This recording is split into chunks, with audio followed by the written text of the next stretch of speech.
76. Pelakor dan si rambut jagung terusir. Kau bercanda kan? Itu semua cuma hayalanmu kan, Mel? Terserah Mas Fajar percaya atau tidak. Oke, saya akan tuliskan nomor PIN-nya. Saya kirim ke ponsel Mas Fajar. Ucapku mengutak-utik ponselku. Ku buka blokiran, lalu mengirim nomor PIN lewat pesan WhatsApp. Mas Fajar masih terpaku menatap aku dan ibu bergantian. Ini tidak mungkin, Gilang, teriaknya tiba-tiba menggebrak meja. Untunglah meja itu terbuat dari kaca tebal, kalau tidak mungkin sudah hancur berantakan. Ibu bangkit lalu pergi dengan melengos. Bu, Mas Fajar menghentikan langkah itu. Saya minta maaf, telah salah sangka. Saya percaya saja dengan aduan mereka karena kondisi mereka di rumah sakit tanpa ada Melur di sana. Yang saya dapati justru perempuan itu dan ibunya. Maafkan saya langsung percaya. Baiklah, silakan kau selidiki semuanya. Ucapku dan Melur juga belum tentu benar. Jangan gampang percaya omongan orang sebelum kau buktikan sendiri kebenarannya. Tegas ibu melanjutkan langkahnya. Sepertinya ibu tersinggung. Aku memang salah, ucap Mas Fajar menghela nafas berat. Maaf, ibu sudah terlalu sakit karena sikap keluarga kalian, Mas. Papa memang belum ada bicara. Mama juga masih sangat lemah. Dia hanya menangis sesenggukan saat aku datang. Hanya Harum dan ibunya yang mengatakan semuanya tanpa ku minta. Mas Fajar menutup wajahnya dengan telapak tangan. Desahan kecewa kembali terdengar dari mulutnya. Aku hanya diam. BRT datang dengan segelas minuman. Dengan sopan diletakkannya di depan Mas Fajar. Tiba-tiba ponsel Mas Fajar berdering. Dengan gerakan malas dia meraih benda pipi itu. Halo, teriaknya kasar. Kalau nggak penting nggak usah telepon, bentaknya. Entah siapa yang menelpon dia, mungkinkah Harum? Mas Fajar berubah ketus kepada perempuan itu sekarang. Apa? Gilang sudah sadar, tapi langsung mengamuk. Maksudnya apa? Teriak Mas Fajar lagi. Ditekannya pengeras suara di ponselnya, mungkin agar aku bisa turut mendengar pembicaraan mereka. Mas Gilang ngamuk, Mas. Semua benda dicampakkannya. Selang infus juga dicabutnya. Perawat dan kami semua kewalahan. Tolong bujuk Kak Melur datang ke sini, Mas. Mas Gilang manggil dia, katanya dia akan pergi dari rumah sakit ini untuk menemui Kak Melur. Padahal Mas Gilang masih lemah, tapi dia maksa, Mas. Itu suara Harum. Kita berangkat, Mel, tanya Mas Fajar setelah mematikan ponsel. Aku masih ragu, rasa kaget belum hilang. Mas Fajar sudah menodong kesediaanku menemui adiknya. Tolonglah, situasinya sangat genting. Luangkan sedikit waktumu. Aku tahu kau sangat benci Gilang, tapi saat ini dia sedang sakit. Bersikap lunaklah sedikit, setidaknya hingga dia sembuh nanti. Kembali Mas Fajar memelas. Pergilah, Mel. Tiba-tiba ibu menghampiri.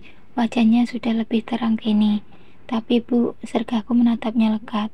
Sabarlah, kalau orang lain bersikap zolim, tunjukkan kalau kita bisa bersikap lebih baik.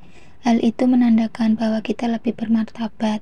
Buktikan kalau kau akan tetap dibutuhkan, sekalipun oleh orang-orang yang pernah mencampakkanmu. Papar ibu sedikit memaksa. Baiklah, tapi aku nggak bisa lama, ucapku sambil bangkit. Terima kasih, Mel. Mas Fajar ikut berdiri setelah meneguk habis minumannya.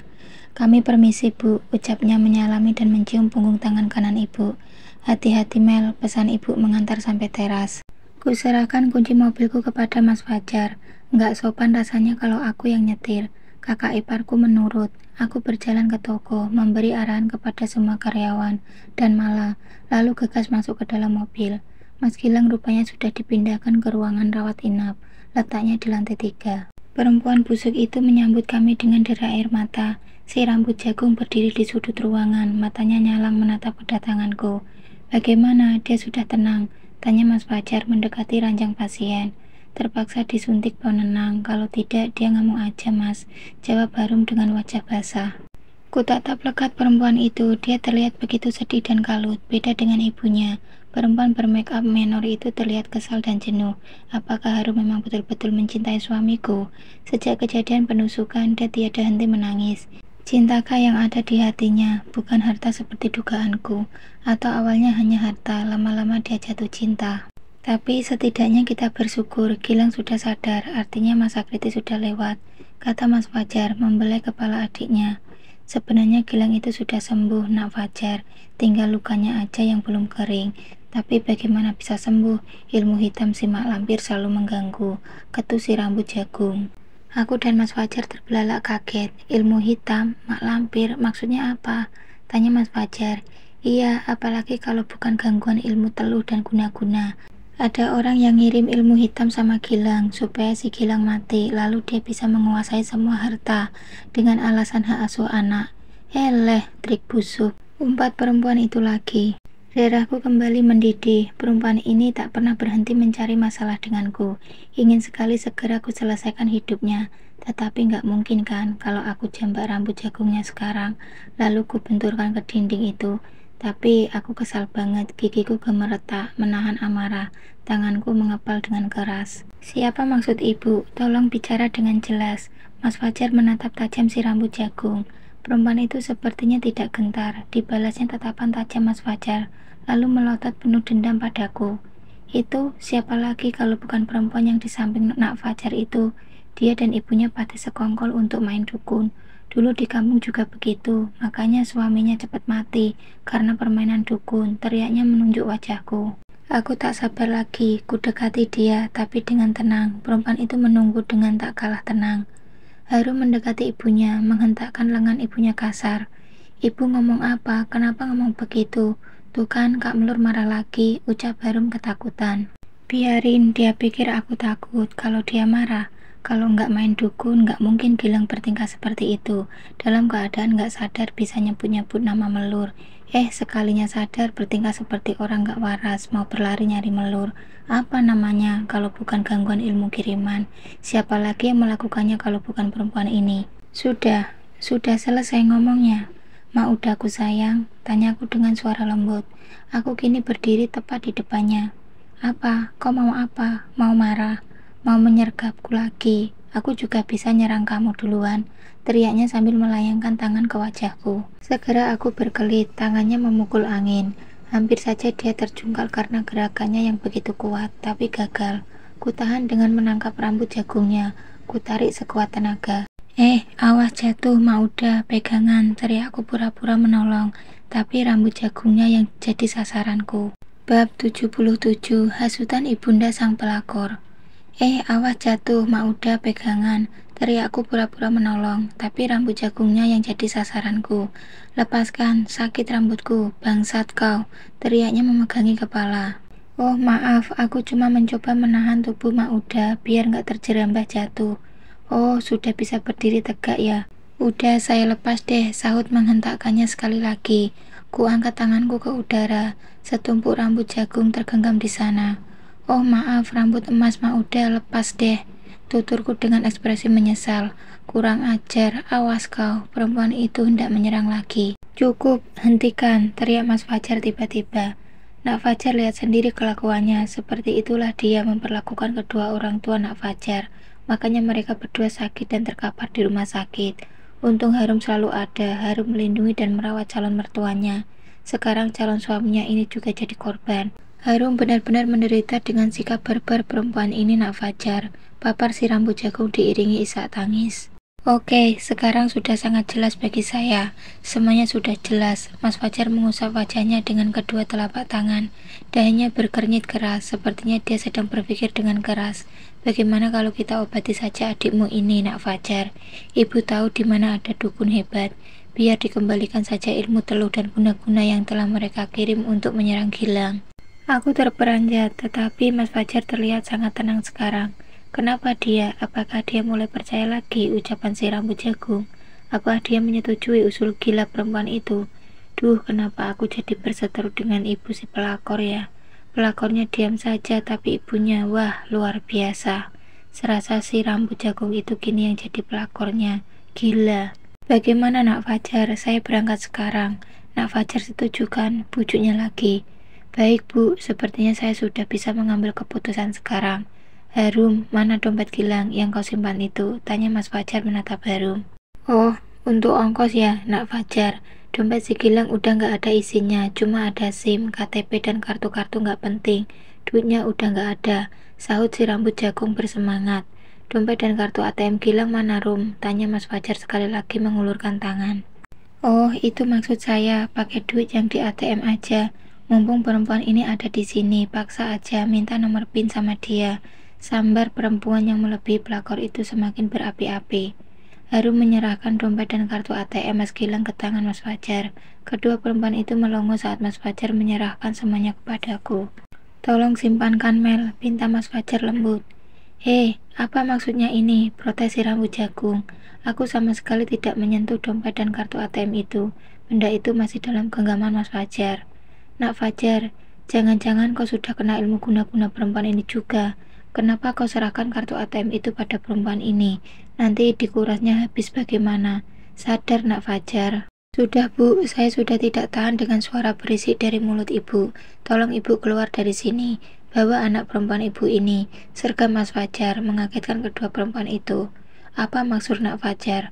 Maksud saya kalian berdua pergi dari sini. Kalian itu bukan siapa-siapa kami. Walaupun Gilang mau menikahi anak ibu, itu masih rencana kan? Jadi belum ada ikatan sama sekali. Tolong pergi, jangan pernah datang ke sini lagi. Tegas Mas Fajar. Nggak bisa begitu. Gilang sudah mengganggu anak gadis saya. Dia harus bertanggung jawab. Ibu Harum meradang. Iya, Gilang akan bertanggung jawab. Tapi tunggu dia sembuh dulu. Sekarang kalian pergi. Mas Fajar meraih lengan kedua perempuan itu, lalu menyeretnya dengan kasar keluar ruangan. Tidak mau, aku mau sama Mas Gilang. Harum meraung, tangannya menggapai-gapai. Tunggu Gilang menjemputmu, baru kau boleh bersamanya pergi. Mas Fajar mendorong keduanya lalu menutup pintu ruangan dan menguncinya dari dalam. Untung ruangan ini hanya Mas Gilang satu-satunya pasien yang menghuninya. Kalau tidak mungkin sudah heboh semuanya. Kedua perempuan di luar masih tidak menyerah. Mereka menggedor pintu dengan kasar sambil memanggil-manggil nama Mas Gilang dan Mas Fajar. Aku hanya diam menonton dan sedikit bersorak dalam hati. Kemana mereka mau pulang coba? Ke kampungnya? Bukankah rumahnya sudah dihancurkan karena mau direnovasi? Biaya renovasinya sudah kusita. Ke rumah putranya yang preman itu, pasti diamu istrinya. Kasihan Mauda dan adikku sayang. Terus preman-preman anggota yang kemarin, kemana semua ya? Kok pada ngilang? Mas Fajar menatapku, tangannya terulur, sebuah dompet dan kartu ATM dalam genggamannya.